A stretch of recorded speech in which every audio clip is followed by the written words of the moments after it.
بھارت کے ساتھ تعلقات آپ کے خاص حد تک ہی جا سکتے ہیں، زیادہ نہیں جا سکتے۔ یہ مودی جیسا بندہ آ گیا ہے تو وہاں تو مسلمانوں کو ویسے ہی مار رہے ہیں۔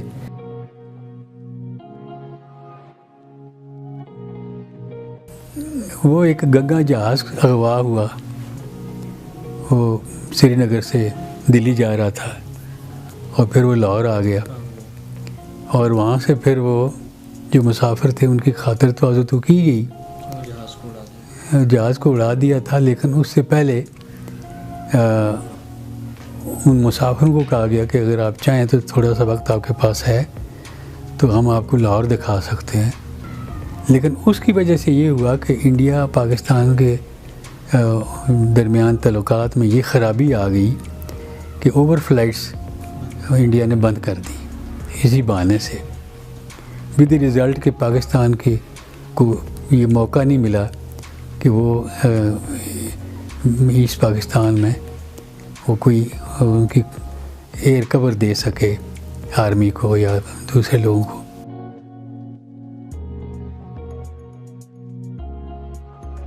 جو آرمی کی یونٹس وہاں تھیں، جیسے کیسے بھی آلات اور اسلحہ اور جو کچھ بھی ان کے پاس تھا، وہ یہ فیکٹ مانتے ہیں انڈیا کے لوگ بھی کہ جہاں لڑائی ہوئی ہے فوجوں کے درمیان، وہاں پاکستانی یونٹس کو کوئی بیٹ نہیں کر سکے۔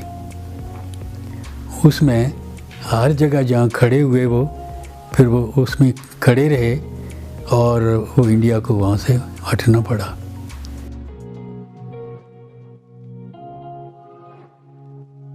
بہاری جو تھے وہ اپنے آپ کو پاکستانی کہتے تھے اور اب بھی کہتے ہیں، وہاں وہ اب بھی بہاری کیمپ میں رہ رہے ہیں، بڑی بری حالت میں رہ رہے ہیں، اور وہ انہوں نے تسلیم یہ نہیں کیا تھا کہ وہ کوئی بہاری ہیں یا کوئی ایسے ہیں، وہ کہتے ہیں جی ہم پاکستانی ہیں، اور ہم پارٹیشن کے وقت کچھ لوگ یہ دلی سے اوپر یہ کرنال، روہتک حصار اور یہ جو لدھیانہ وغیرہ، یہ جو ایسٹ پنجاب ہے، اس میں سے لوگ ویسٹ پاکستان میں آ گئے، لیکن ان کے وہ قریب تھا تو وہ وہاں چلے گئے ایز پاکستانی۔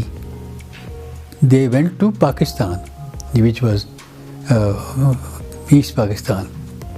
تو انہوں نے تسلیم نہیں کیا، اس کے نہ تسلیم کرنے کی وجہ سے اور کوآپریشن پاکستان کے لیے اور قربانیاں دینے کے لیے اب بھی وہ بڑی تعداد میں دنیا میں موجود ہیں۔ اب بھی وہ ملتے ہیں تو وہ بڑی محبت سے اور بڑے عزت احترام سے پیش آتے ہیں، اور وہ اپنے آپ کو پاکستانی ہی سمجھتے ہیں۔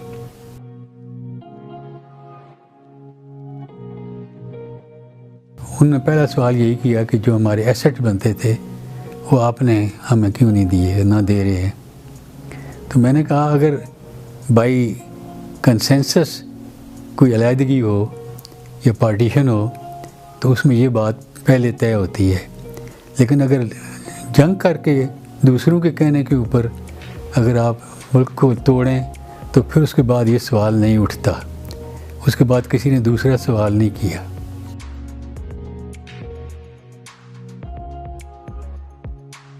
ابھی تک پرو پاکستان ایلیمنٹ جو تھا وہ بھی گورنمنٹ میں تھا۔ ایک جسٹس سپریم کورٹ کے عبدالستار صاحب وہاں پریزیڈنٹ بنائے گئے تھے، اور شاہ عزیز الرحمان وہاں پرائم منسٹر تھے۔ تو وہ ہمارے 2-3 دن ایسے گزرے جیسے ہم پاکستان کے کسی علاقے میں آئے ہوئے ہیں۔ بہت ہی شاندار طریقے سے انہوں نے ہمیں ہر جگہ جام جاتے تھے تو بہت ہی محبت سے لوگ ملتے تھے۔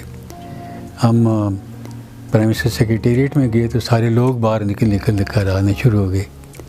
ہم اس کے فارن منسٹر صاحب کے اوپر کال کی ہم نے، تو وہاں ایک واقعہ بھی پیش آیا کہ انہوں نے کہا کہ جب میں نے کہا کہ یہ جو 3 بیگھہ زمین کی وہ تھا ایسٹ پاکستان کے وقت سے لے کر انڈیا تک وہ ہوتا رہا کہ یہ حصہ آپس میں ایکسچینج ہو جائے، تو انہوں نے کہا کہ India they are dragging their feet, اور وہ اس کو حل نہیں ہونے دیتے۔ تو اس کے بعد پھر ہمیں سی ایف کرنے کے لیے گئے، تو باقی جو 3-4 لوگ تھے including our ambassador Humayun Khan, ان کو تو انہوں نے سی ایف کر دیا ہاتھ ملا کر لفٹ پر، اور مجھے روک لیا. مجھے سمجھ نہیں آئی کہ کیوں روک رہے ہیں. تو واپس اندر لے گئے تو انہوں نے کہا کہ کچھ لوگ ایسے بیٹھے ہوئے تھے اس وقت جن کے سامنے میں پوری بات نہیں کر سکتا تھا.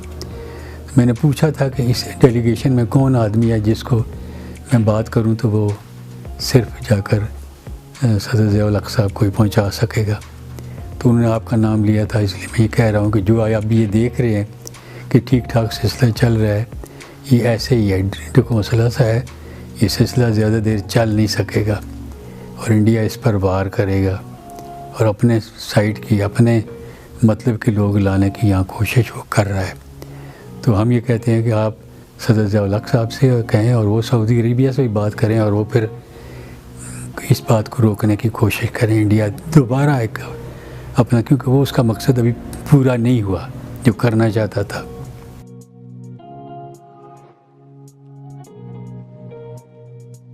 میں نے سینٹ میں بھی کھڑے ہو کر یہ کہا ہے کہ جب یہ ہمارے پرائم منسٹر یہ کہہ رہے تھے کہ جی ہم علاقے کے ملکوں کے ساتھ اچھے تعلقات رکھنا چاہتے ہیں، میں نے کہا پہلا ان کا ہدف یہی ہونا چاہیے کہ نارمل ریلیشن شپ وتھ بنگلہ دیش.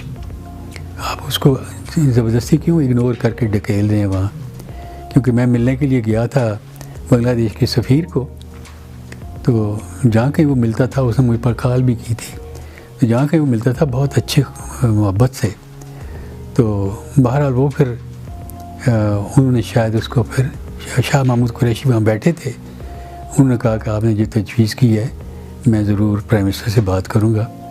تو ود دی رزلٹ کہ انہوں نے اس کی کوئی آنکھ کا آپریشن ہوا تھا تو انہوں نے اس بہانے اس سے ٹیلی فون پر ہیلتھ کا پوچھ لیا، اس سے ذرا بہتر ہو گیا معاملہ.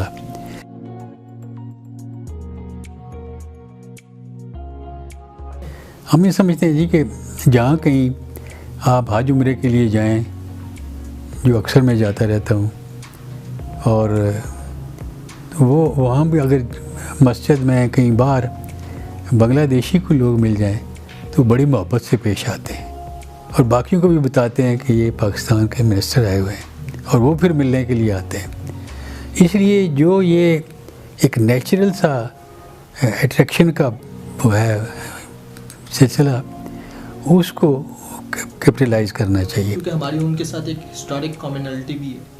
بالکل ہے، ہسٹری سیم ہے. بالکل ہے. مسلم لیگ بنی ڈھاکہ میں تھی اور وہاں جو لوگ تھے انہوں نے بڑی قربانیاں دی ہیں مسلم لیگ کے لیے، پاکستان کے لیے. اور جب یہ بنگلہ دیش بنا تو اس وقت بھی مسلم لیگی نے اور جماعت اسلامی کے لوگوں نے اور باقی بہاریوں نے بڑی قربانیاں دی، آج تک دے رہے ہیں. آپ اندازہ کریں کہ مولوی تمیز الدین تھے، ان کے بعد پھر لوگوں نے سمجھا کہ اب وہاں کوئی آدمی ہمارا حمایتی نہیں رہا، لیکن ایک بڑی تعداد ہے ایسے لوگوں کی جو اب بھی وہاں چاہتے ہیں کہ پاکستان کے ساتھ تعلقات نارملائز ہونے چاہیے. اور وہ ہر دفعہ کوئی نہ کوئی موقع ایسا ہوتا ہے کہ وہ اس کو اظہار کرتے ہیں.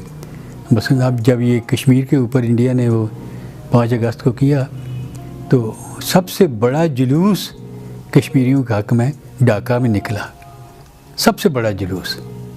اسی طریقے سے جو ہمارے کامن کازز ہیں اور مسلمانوں کی جہاں کہیں بھی کوئی معاملہ ایسا آتا ہے تو وہ بڑے بڑھ چڑھ کر لوگ کرتے ہیں. وہ بنگالی ہیں، بہاری صرف نہیں ہیں.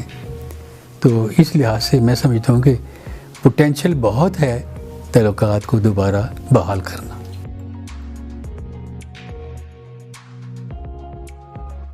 بھارت کے ساتھ تعلقات آپ کے خاص حد تک ہی جا سکتے ہیں، زیادہ نہیں جا سکتے. یہ مودی جیسا بندہ آ گیا ہے تو وہاں تو مسلمانوں کو ویسے ہی مار رہے ہیں، ہر روز مار رہے ہیں، اور پولیس بلوائیوں کا اور یہ جو ٹیررسٹ ہیں ان کا ساتھ دے رہی ہے اور بڑی تکلیف میں ہیں وہ لوگ. اب وہ کہتے ہیں جی کہ قائد اعظم صاحب کی جو تقسیم کا وہ سلسلہ تھا وہ ہمیں اب سمجھ آ رہا ہے. ہم نے وہاں اس وقت ہم نے مائگریٹ نہیں کیا اور اب جو ہے وہ ہم بھگت رہے ہیں.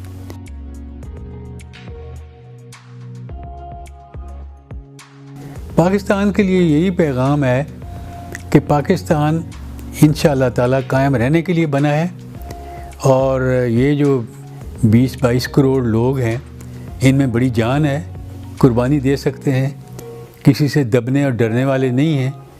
اور اس معاملے میں پاکستانی قوم ایک مثال کے طور پر پیش کی جا سکتی ہے.